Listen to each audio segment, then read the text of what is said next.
Un brote de sífilis, qué raro, una enfermedad que hace rato no se escuchaba. Sí, pero ¿Por ¿sabes qué? que sí, sabes que no es raro? Porque desde que el HIV se ha convertido en una enfermedad tratable y que a través de la medicación la gente la puede controlar, el uso de preservativos desapareció. Hola, muy buenas a todos y sean bienvenidos a mi canal. Yo soy Ana Gatica, y hoy les vengo presentando el tema de sífilis para la clase de patología básica. Espero que les guste y disfruten del contenido. Si tienen alguna pregunta, no duden en hacérmela llegar para intentar resolverla. La sífilis es una enfermedad crónica de transmisión sexual con manifestaciones clínicas y patológicas muy diversas. El agente causal es la Espiroqueta treponema pallidum, que es excesivamente fina como para ser visualizada mediante la tinción de Gram, pero sí se puede ser visible mediante tinciones argénticas y técnicas de inmunofluorescencia. La transmisión de treponema pallidum a través de la placenta se produce con gran facilidad, por lo que la presencia de enfermedad activa durante el embarazo conduce a la sífilis congénita. No ha sido posible cultivar treponema pallidum. Los programas de salud pública y el tratamiento con penicilina redujeron el número de casos de sífilis en los Estados Unidos, desde finales de la década de los 40 a la de los 70. El número de casos se ha mantenido relativamente estable en los últimos años, habiéndose declarado 14.000 casos en el 2010. En cuanto a la patogenia, todas las fases de la sífilis se caracterizan por una endoarteritis proliferativa que afecta a los pequeños vasos, que quedan rodeados por un infiltrado rico en células plasmáticas. Gran parte de las características patológicas de la sífilis son debidas a la isquemia que provocan las lesiones vasculares. Se desconoce la patogenia de la endoarteritis. La respuesta inmunitaria frente a treponema pallidum reduce la carga bacteriana y con esto puede dar lugar a la curación de lesiones locales, pero no es capaz de eliminar la infección sistémica. Las zonas de infección superficiales, como lo son los chancros y los exantemas, presentan un intenso infiltrado inflamatorio en el que se encuentran linfocitos T, células plasmáticas y macrófagos rodeando las bacterias. Los linfocitos T CD4 presentes en el infiltrado son linfocitos T helper 1, que pueden activar a los macrófagos para que destruyan a las bacterias. Se detectan anticuerpos antitreponémicos específicos capaces de activar al complemento en la zona de la lesión y así opsonizar a las bacterias para que sean fagocitadas por los macrófagos. En muchos pacientes, el organismo persiste pese a estas respuestas defensivas. Uno de los motivos de esta persistencia puede ser la diversidad antigénica generada por una proteína de la membrana externa de treponema pallidum, TPRK, que modifica su estructura durante el curso de la infección mediante fenómenos de conversión génica, mediante la recombinación entre secuencias silentes donadoras y del propio gen TPRK. La sífilis se divide a su vez en 3 fases, cada una con sus propias manifestaciones clínicas y patológicas. La sífilis primaria. Durante esta fase, que se inicia aproximadamente a las 3 semanas de la infección, aparece una lesión rojiza, elevada, dura y consistente, al cual le vamos a llamar chancro, en el punto en el que el treponema ha invadido al pene, al cuello uterino, la pared vaginal o el ano. El chancro se va a cicatrizar con o sin tratamiento. Este chancro contiene abundantes espiroquetas que desde allí se diseminan por vía linfática o sanguínea hacia todo el cuerpo. La sífilis secundaria. En esta fase aparecen lesiones superficiales e indoloras en la piel y también en las mucosas. Se inicia entre 2 y 10 semanas después del chancro primario y en el 75% de las personas que no han sido tratadas. Las lesiones cutáneas suelen aparecer en las palmas de las manos o en las plantas de los pies y pueden ser maculopapulares, escamosas o pustulosas. Las regiones húmedas de la piel, como la zona anogenital, la cara interna de los muslos y las axilas se pueden ver afectadas por condilomas planos, unas placas elevadas por una amplia base. En las mucosas oral, faríngea y genital se pueden formar unas erosiones superficiales de color gris plateado. También son frecuentes en la sífilis secundaria las adenopatías, la febrícula, el malestar y la pérdida de peso. Entre un 8 y un 40% de los pacientes desarrollan una neurosífilis asintomática y entre un 1 y un 2% una neurosífilis sintomática con meningitis y alteraciones visuales o auditivas. La sífilis secundaria se prolonga durante varias semanas, tras las cuales el paciente pasa al estado latente de la enfermedad. Y por último, la sífilis terciaria se manifiesta de 3 maneras: sífilis cardiovascular, neurosífilis y la llamada sífilis terciaria benigna. Estas pueden aparecer de forma aislada o combinadas entre sí. Esta se va a desarrollar solo en una tercera parte de los pacientes no tratados, generalmente tras un periodo de latencia de al menos 5 años. La sífilis cardiovascular, en forma de aortitis sifilítica, supone más del 80% de los casos de sífilis terciaria. La patogenia de esta lesión vascular no se conoce bien, pero la escasez de treponemas y la gran intensidad de infiltrado inflamatorio sugiere que la respuesta inmunitaria desempeña algún papel en ella. La aortitis conduce a una lenta y progresiva dilatación de la raíz y del arco de la aorta, que finalmente provoca insuficiencia de la válvula aórtica y aneurismas de la aorta proximal. La neurosífilis puede ser sintomática o asintomática. Esta última supone aproximadamente un tercio de los casos de neurosífilis y se sospecha inicialmente ante la presencia de anomalías en el líquido cefalorraquídeo, como pleocitosis, alta concentración de proteínas o disminución de la glucosa, y se confirma mediante la detección de anticuerpos frente a las espiroquetas en el líquido cefalorraquídeo. Cuando las espiroquetas han alcanzado el líquido cefalorraquídeo, los tratamientos antibióticos suelen ser más prolongados, por lo que en los pacientes con sífilis terciaria se debe descartar la presencia de neurosífilis, incluso aunque no existan síntomas neurológicos. La sífilis terciaria benigna se caracteriza por la formación de gomas en los huesos, la piel y las mucosas de las vías respiratorias altas y de la boca. Los gomas son lesiones nodulares relacionadas probablemente con el desarrollo de hipersensibilidad retardada frente a la bacteria. Cuando se ve involucrado el sistema esquelético, aparecen típicamente dolores, inflamación y fracturas patológicas. Los gomas de la piel y las mucosas pueden producir lesiones nodulares, o más raramente lesiones ulcerativas destructivas. Los gomas son poco frecuentes debido a la utilización de los antibióticos.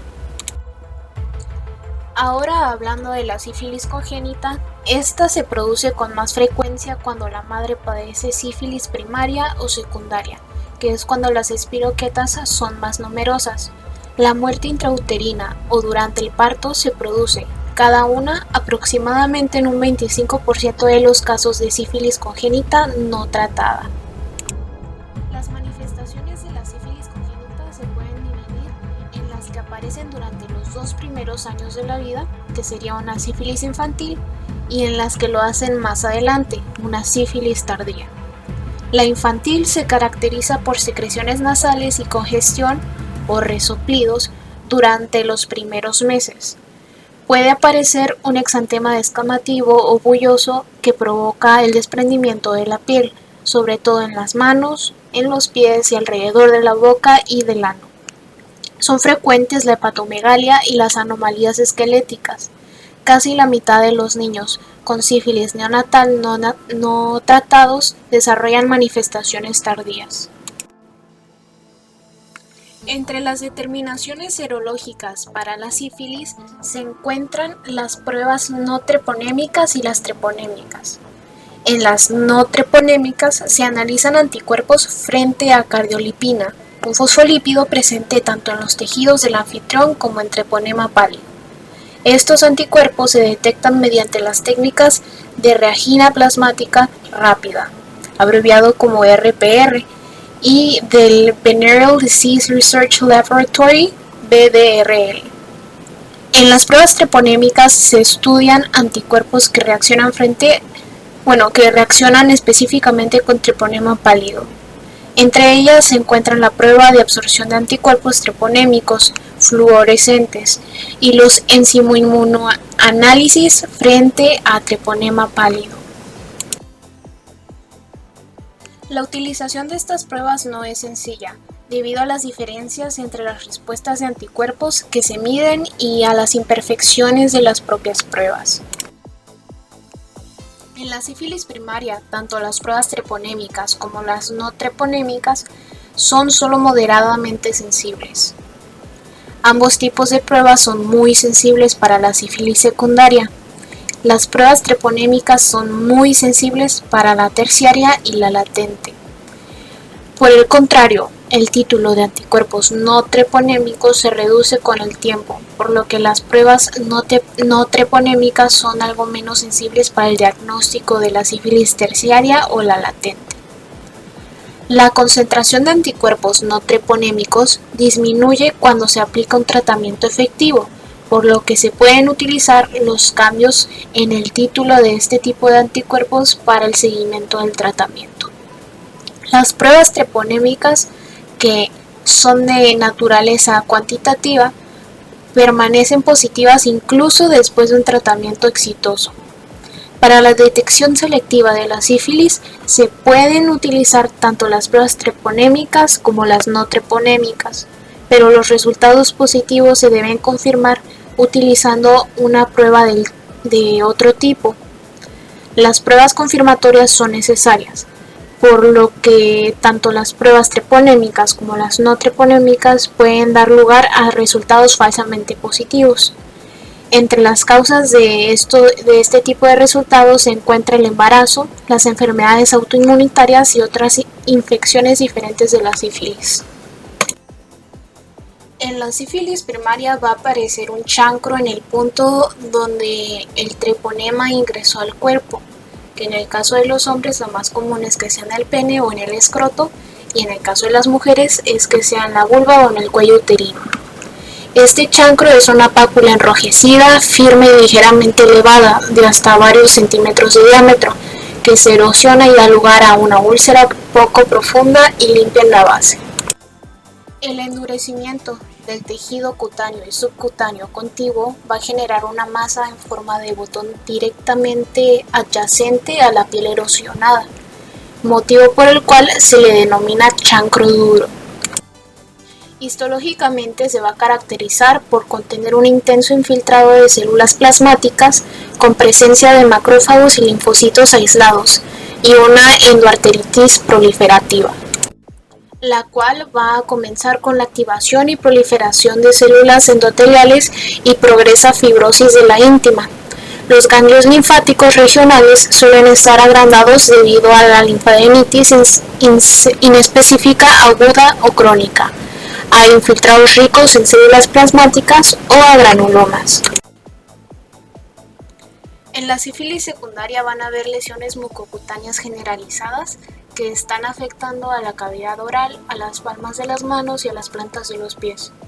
Este va a ser un exantema que suele consistir en máculas delimitadas que van a ser de color pardo a rojizo de menos de 5 milímetros de diámetro, pero también puede ser un exantema folicular, pustuloso, anular o escamoso. La mayoría de los organismos se van a estar encontrando en las lesiones rojizas de la boca y de la vagina, que son en consecuencia las que tienen mayor capacidad infecciosa. Histológicamente, las lesiones mucocutáneas de la sífilis de etapa secundaria muestran el mismo infiltrado de células plasmáticas y la endoarteritis obliterante del chancro primario, aunque la inflamación va a ser menos intensa. En la sífilis terciaria va a haber afección de la aorta, del sistema nervioso central, del hígado, de los huesos y también de los testículos. La ortitis se va a deber a la endoarteritis de los vasos que están irrigando la aorta proximal. La oclusión de esos vasos da lugar a la formación de tejido cicatricial en la media de la pared de la aorta proximal, lo que va a traer consigo una pérdida de la elasticidad. Puede existir también un estrechamiento en el origen de las arterias coronarias debido a la cicatrización de la capa subíntima con la consiguiente isquemia miocárdica. La neurosífilis puede adoptar varias formas, denominadas la sífilis meningovascular, tabes dorsal y paresia general. Los gomas sifilíticos son de color blanco o grisáceo y de consistencia gomosa. Aparecen solos o en grupos y su tamaño va a estar oscilando de entre lesiones microscópicas parecidas a tubérculos hasta grandes masas de aspecto tumoral. Pueden afectar a cualquier órgano, pero van a estar siendo más frecuentes en la piel, en el tejido subcutáneo, en huesos y articulaciones. En el hígado, la formación de tejido cicatricial como consecuencia de los gomas puede causar una lesión hepática característica, la cual se denomina hígado lobulado. Histológicamente, los gomas presentan material necrótico coagulado en su centro, mientras que los márgenes están compuestos de una barrera de fibroblastos y macrófagos hinchados y va a estar rodeada por una gran cantidad de leucocitos mononucleares, principalmente de células plasmáticas. Los gomas contienen pocos treponemas y es difícil visualizarlos también. El exantema de la sífilis congénita, por su lado, va a ser más grave que el de la sífilis secundaria de los adultos. Se trata de una erupción bullosa en las palmas de las manos y en las plantas de los pies y va a estar asociada también a desprendimiento epidérmico. La osteocondritis y la periostitis sifilítica afectan a todos los huesos, pero son características de lesiones de la nariz y de la parte inferior de las piernas. La destrucción del vómer trae como consecuencia el colapso del puente nasal y eventualmente la típica deformación de la nariz sencilla de montar. La periostitis de la tibia induce un crecimiento excesivo del hueso nuevo en las superficies anteriores, con el consiguiente arqueo o tibia en sable. También existen importantes alteraciones de la osificación endocondral. Las epífisis se ensanchan debido al crecimiento excesivo de cartílago y se encuentran islas de cartílago desplazadas en el interior de la metáfisis. En algunos casos de la sífilis congénita, el hígado se encuentra muy afectado. Los lóbulos resultan afectados por una fibrosis difusa que deja a las células hepáticas aisladas en pequeños nidos. Todo ello acompañado del característico infiltrado linfoplasmocítico y de las alteraciones vasculares.